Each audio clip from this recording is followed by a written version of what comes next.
Clã Zenin é uma das 3 grandes famílias de Jujutsu Kaisen, e dentre todas as famílias é a que a gente conhece mais membros e tem mais informações. Eu decidi gravar esse vídeo graças ao inscrito aqui do canal, o Tainan Gabriel, e se você tiver alguma ideia de vídeo, pode deixar aqui nos comentários que eu vou ter um prazer enorme em fazê-lo. O Clã Zenin é praticamente o reflexo dos problemas criados pelo prestígio e pela posição de poder que eles conquistaram dentro do mundo Jujutsu. O Clã Zenin ele tinha algumas divisões. Tem a unidade Kokuro, que era formada por homens que nasceram sem nenhuma técnica inata. Todos os integrantes do clã que cumpriam essas exigências, vamos dizer assim, eram obrigados a passar por um treinamento extremamente rigoroso, enfrentando todo um tratamento brutal imposto pelo próprio clã. A gente também tem o Rei. O Rei é a principal força combatente do clã Zenin, que é formado somente por feiticeiros de semi-grau 1 ou superior. Eles são considerados a elite dentro do clã Zenin, reunindo usuários de técnica amaldiçoada muito poderosos e experientes também. Essa unidade era liderada por Naoya Zenin, filho do chefe do clã, e mais pra frente a gente vai falar um pouquinho mais dele. Começando a falar sobre os membros do clã Zenin, nada melhor do que começar com o próprio Naobito. Naobito Zenin era o 26º líder do clã Zenin. Ele é um feiticeiro de grau 1 especial que era extremamente respeitado, conhecido principalmente pela sua personalidade um pouco complicada e por gostar bastante de beber uma cana. Mesmo ele sendo o chefe do clã, muitas pessoas questionavam a postura dele, que era um pouco mais desleixada. Mesmo assim, o Naobito ele seguia à risca todas as regras e normas e tradições do clã Zenin, desprezando todas as pessoas que ele considerava fraca, incluindo os próprios membros da família dele, como a própria Maki, cujas promoções dela ele fez questões várias vezes de impedir. Apesar da personalidade um pouco problemática, o Naobito era um dos feiticeiros mais poderosos da geração dele. A habilidade que ele tinha com a feitiçaria de projeção fez com que ele ganhasse o título de feiticeiro mais rápido do mundo, com exceção de Satoru Gojo. A técnica dele permite dividir um segundo em 24 quadros de movimento, fazendo com que ele conseguisse se locomover em velocidades absurdas e congelasse qualquer inimigo que não respeitasse as regras. Aproveitando que a gente já falou do Naobito, a gente vai falar sobre o filho dele agora, o Naoya. O Naoya ele cresceu dentro do clã Zenin sendo tratado como um prodígio. Ele sempre foi mimado desde criança e elogiado pelo talento que ele tinha. Ele desenvolveu uma personalidade extremamente arrogante e ele acredita de verdade que ele tá acima de tudo e todos. O Naoya ele desprezava qualquer pessoa que ele considerasse fraca, e ele via a si mesmo como um sucessor natural do clã. A única pessoa que a gente sabe que ele realmente admirava era o Toji. Mesmo sem ter um pingo de energia amaldiçoada, o Toji conseguiu impressionar o Naoya, obviamente pela força absurda que ele tinha.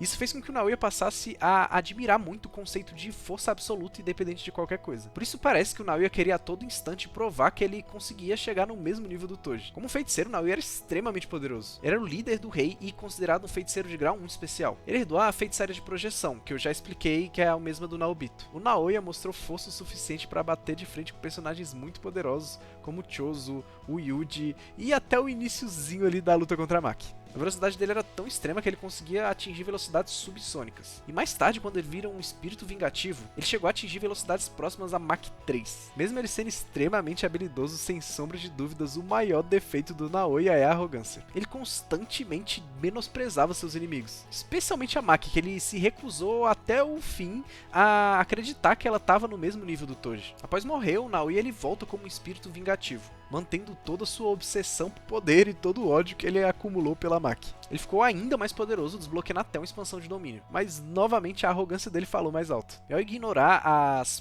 peculiaridades do novo corpo ali da Maki, ele acabou sendo surpreendido e morto mais uma vez. Tio do Naoya e irmão do Naobito era o Ogi Zenin. Ogi era um homem extremamente mesquinho e preso às tradições do clã Zenin, valorizando muito mais o status e as próprias ambições pessoais do que a própria família. Ele jurava de pé junto que o único motivo dele não ter sido escolhido como líder do clã Zenin foi pelo fato da qualidade das filhas dele. Como feiticeiro, ele também era um grau 1 especial e era notória a sua habilidade com a espada. Segundo ele estava no mesmo nível de poder do Naobito Zenin, apesar que eu discordo um pouco disso. A principal habilidade do Ogi era a coragem ardente, que permitia ele envolver a katana dele em chamas ou até mesmo substituir uma parte quebrada da espada, logicamente aumentando assim drasticamente o poder dos golpes dele. O capitão da unidade Kokuro era Nobuaki Zenin. Mesmo sem possuir uma técnica inata, ele claramente era o mais forte de toda a unidade Kokuro, graças ao intenso treinamento físico e habilidade com armas. Porém, durante o massacre do clã Zenin, nem ele e nem os outros membros da unidade Kokuro conseguiram fazer muita coisa contra a Maki. Agora falando dos outros membros da unidade Rei, a gente tem o Shojuro, o Hanta e o Jinichi. Sobre o Shojuro, a gente não conhece muito da personalidade dele. Como ele fazia parte da Rei, a gente gente pressupõe, né, que ele seja de semi-grau 1 ou superior. Acredito que ele seja sim de grau 1, porque a técnica dele é bem forte. A principal habilidade dele era a manipulação de terra, uma técnica que permitia ele controlar o solo ao redor dele. Só de tocar o chão, ele consegue criar enormes estruturas de pedra para poder atacar o inimigo. Durante a luta contra a Maki, ele usa essa técnica para fazer duas mãos gigantes e fechar a Maki no meio. Porém, a Maki conseguiu se livrar disso com facilidade e finalizou o velho. Já o Uranta, de todos os membros do clã Zenin, era o que aparentava, né, apresentava uma personalidade não tão arrogante, não tão prepotente. Durante o massacre do clã Zenin, ele percebeu rapidamente que a Maki já tinha atingido um nível de poder muito próximo ao Toji. E diferente do que a maioria dos outros membros admitiria, ele fala que o clã Zenin só existe devido a um capricho do Toji. A habilidade do Uranta consiste em uma paralisia baseada no olhar dele. Quando ele encara o alvo, ele cria uma aura imobilizadora e atrás do alvo ficam dois olhos bem gigantes. Só que semelhante à técnica do Inumaki, parece que ele toma um pouco de dano de recuo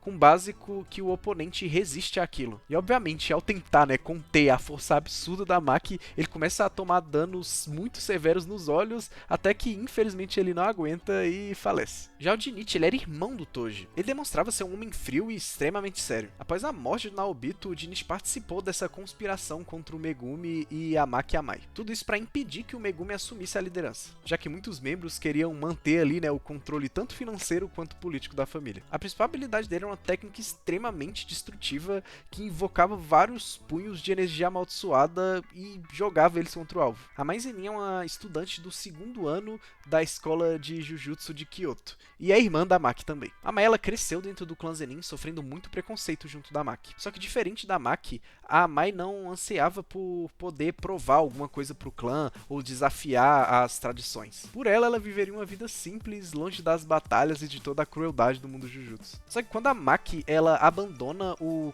clã para poder seguir o próprio caminho, a Maki, ela meio que é forçada a ter que seguir os passos da irmã. E justamente por isso ela desenvolve uma personalidade um tanto quanto sarcástica e um pouco agressiva também. E apesar de no início ela agir como se ela fosse superior à Maki, ela tinha plenas consciências do talento que a Maki tinha. O motivo pela Mai ter esse ressentimento com a Maki era muito por um sentimento de abandono, porque a Maki prometeu que nunca ia deixar ela sozinha. A técnica amaldiçoada dela é muito poderosa, que é a técnica da construção, só que apesar de ser poderosa, é uma técnica muito difícil da pessoa conseguir utilizar, porque usa uma quantidade bizarra de energia amaldiçoada. E como a Mai, ela tem uma reserva minúscula, ela conseguia produzir no máximo uma bala do revólver que ela usava, né, por dia. Depois dela ser gravemente ferida pelo Og, né, pelo próprio pai dela, ela escolheu se sacrificar para poder liberar o poder total da Maki. Usando seu poder pela última vez, a Mai consegue criar uma espada a troco da sua própria vida. Aproveitando que a gente já falou da Mai, já vamos falar de umas maiores protagonistas de Jujutsu Kaisen, que é a Maki. A Maki é uma personagem extremamente independente, determinada e teimosa. Desde muito pequena, ela sempre sofreu vários abusos e humilhações dentro do próprio clã. Tudo isso, primeiramente, por ela ser mulher,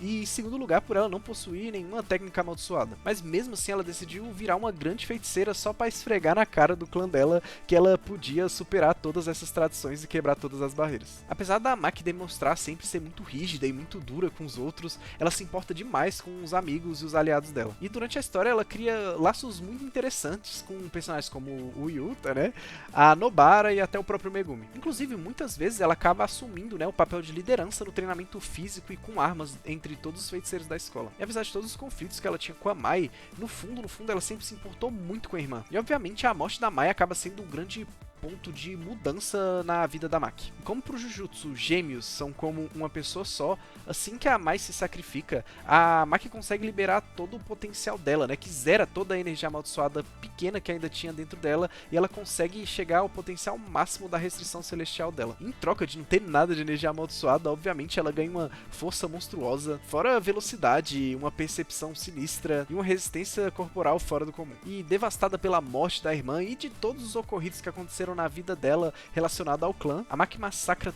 todos os membros do clã Zenin um por um. Como a gente falou da Maki, já vamos falar do Toji também, que é um personagem muito semelhante, pelo menos falando de poder. O Toji era um homem extremamente confiante, um pouco arrogante também, mas muito frio, muito calculista. Ele era conhecido no mundo Jutsu como um assassino de feiticeiros. Diferente da maioria dos personagens de Jujutsu Kaisen, o Toji não se importava muito com moralidade, nem com ideais próprios. Ele trabalhava apenas por dinheiro e aceitava qualquer coisa que pagasse bem. Por ter nascido e crescido dentro do clã Zenin, ele sempre foi desprezado e escorraçado por não ter energia amaldiçoada nenhuma. O clã, que via as técnicas como a coisa mais importante, mais até mesmo do que a vida da família, né, via no Toji como um completo fracasso. Só que na verdade a Restrição Celestial era o que fazia o Toji ser tão único e tão poderoso, chegar a um ponto dele conseguir bater de frente e até mesmo derrotar Satoru Gojo e Suguru Geto, que são dois feiticeiros de graça especial. Porém, infelizmente, no segundo confronto dele com Satoru Gojo, o Gojo havia despertado e aí não teve como pro Toji e ele acaba morrendo ali. Só que apesar dessa personalidade do Toji, assim, parecer ser um pouco cruel e um pouco distante, ele sempre demonstra ter uma parte dele que se importa um pouco com a família dele,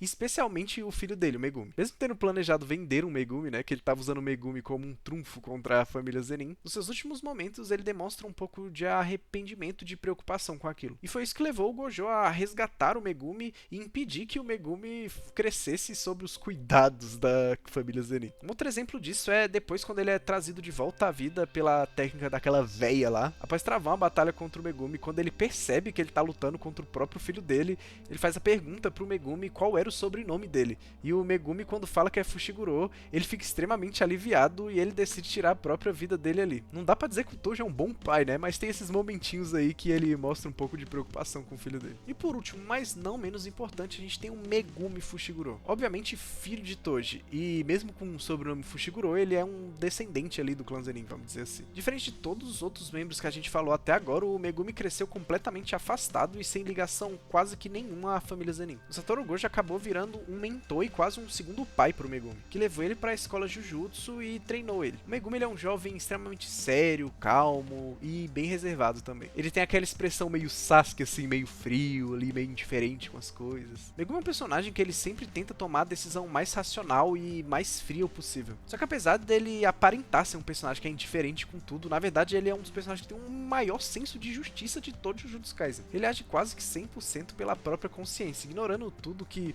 o mundo Jujutsu e as tradições dizem. Mesmo sendo filho de Toji, tendo descendência no clã Zenin, ele cresceu sem apego nenhum contra o próprio clã e na verdade discordava de várias tradições que essas grandes famílias aplicavam. A minha motivação na vida do Megumi sempre foi proteger a irmã dele, a Tsumiki, que era uma das poucas pessoas ali até o início da história que ele realmente se importava. E assim como a Maki, apesar do Megumi parecer um cara frio e que não liga pra nada, ele se importa muito com os amigos dele. E foi justamente por acreditar que o Itadori, um garoto que ele tinha meio que acabado de conhecer, merecia viver, que ele fez com que o Gojo adiasse a execução do Itadori. Mesmo tendo dificuldade para demonstrar os sentimentos dele, dá pra ver que ele cria um laço muito forte mesmo, especialmente com o Yuji e com a Nobara. Uma coisa que é importante pontuar é que o Megumi, no início da história principalmente, ele carrega um lado dele extremamente autodestrutivo. Frequentemente ele colocava a vida dele abaixo da vida das outras pessoas, muitas vezes optando por se sacrificar para tentar salvar as outras pessoas. Só que apesar disso, durante o jogo do abate ele chega a lutar, não só a lutar, como ele chega a matar outros feiticeiros somente pensando em salvar Tsumiki. Em combate, o Megumi é considerado um dos maiores talentos, né? Um dos maiores potenciais aí da sua geração. O Megumi ele herdou a lendária técnica do clã Zenin, que é a técnica das 10 sombras, que ela permite o usuário invocar 10 Shikigamis diferentes e dá uma enorme versatilidade para o usuário. Além do que, ele também tem uma expansão de domínio, que é o Jardim das Sombras Justapostas, que cria um ambiente coberto por sombras, que fortalece demais a técnica dele e permite ele a criar vários clones dele e também vários Shikigamis ao mesmo tempo. Mesmo a expansão de domínio dele estando incompleta, ela consegue aumentar o poder da técnica do Megumi em cerca de 120%. Ao longo da história, o Megumi ele vai evoluindo constantemente. Ele começa a ir deixando de lado essa parte dele que é extremamente cautelosa, e ele passa a lutar de uma forma mais egoísta e confiante, e assim ele consegue chegar um pouco mais perto do verdadeiro potencial dele. Como uma das grandes famílias, o clã Zenin colocava as técnicas amaldiçoadas acima de qualquer outra coisa, tratando até mesmo os próprios parentes como inúteis se não chegassem em um padrão ali de força que eles consideravam digno. Dentre todos os personagens que eu falei, eu acho que o Toji Zenin é o maior exemplo e maior vítima dessa mentalidade. Mesmo ele sendo um combatente extremamente poderoso, ele foi completamente desprezado pelo clã deles pelo simples fato dele não ter energia amaldiçoada. A opressão foi tanto em cima do Toji que ele resolveu se desvincular completamente do clã Zenin. Ele até mesmo abriu mão do próprio sobrenome e começou a usar o sobrenome da esposa dela. E daí vem o Toji Fushiguro e o Megumi Fushiguro. E a Maki, ela viveu uma realidade muito parecida com a do Toji. Só que inconformada do jeito que ela era tratada, muito nova, ela já decidiu deixar o clã e seguir seu próprio caminho. Isso é uma coisa que irritou profundamente todos os membros do clã. E você pode ter certeza que a galera do clã Zenin fez de tudo pra impedir que a Maki se tornasse a feiticeira. Que nem eu já tinha falado, barraram as promoções dela, meio que forçaram a irmã dela a virar feiticeira também contra a própria vontade. Porque dentro do clã Zenin, as mulheres elas eram obrigadas meio que a agir como mulheres perfeitas. Ou seja, pra eles, né, serem obedientes, submissas, bonitas. Enquanto os homens, de forma geral, recebiam muito mais prestígio, muito mais liberdade. O Megumi é outro personagem que tem uma ligação muito conturbada com o próprio clã Zenin. Só pra você ter noção, mesmo o Megumi tendo sido criado fora do clã Zenin, carregar um sobrenome diferente de Zenin, eles tinham um extremo interesse em trazer o Megumi pra dentro do clã, porque ele possuía a tão poderosa técnica das 10 sombras. Só que com o passar do tempo, o próprio Megumi fala que ele não tem conexão nenhuma com o clã Zenin. Ele tinha falado, o Naobito era o líder do clã Zenin, isso até ele morrer no incidente de Shibuya. Só que antes de morrer, o Naobito ele deixou uma cláusula, né, no testamento dele, dizendo que se Satoru Gojo estivesse morto ou incapacitado, o herdeiro do clã, ou seja, quem viraria líder do clã Zenin seria o Megumi. Caso Satoru Gojo estivesse bem, tivesse tudo tranquilo, quem era para ser o herdeiro do clã seria o Naoya, que ia herdar todas as propriedades e a liderança do clã, obviamente. Obviamente, o Megumi não tinha interesse nenhum em virar líder do clã. Pra falar a verdade, não tinha interesse nenhum em ter qualquer conexão com a família Zenin. Tanto que quando a Maki conta pra ele, a primeira coisa que ele fala é: por que você não vira líder do clã, sabe? Tipo, pra ele tava completamente diferente com aquela situação. Só que a Maki sabia que aos olhos da família Zenin, a Maki jamais seria aceita como uma líder. Na verdade, a Maki jamais seria aceita como uma feiticeira, quiçá uma líder, né? E por entender a situação da Maki, o Megumi acaba aceitando, né, esse posto de líder do clã Zenin, mas pra poder deixar a Maki ter acesso às ferramentas amaldiçoadas e pra, querendo ou não, dar uma vida mais tranquila pra ela e pra irmã dela. Uma coisa que é curiosa, né, o próprio Jinichi, né, que é tio do Megumi, né, irmão do Toji, ele achava que o Megumi ia ser um líder melhor que o Naoya, né, obviamente porque o Naoya é um cara extremamente arrogante e sujaria aí muito a reputação, não que esses caras tenham uma reputação tão boa, tá,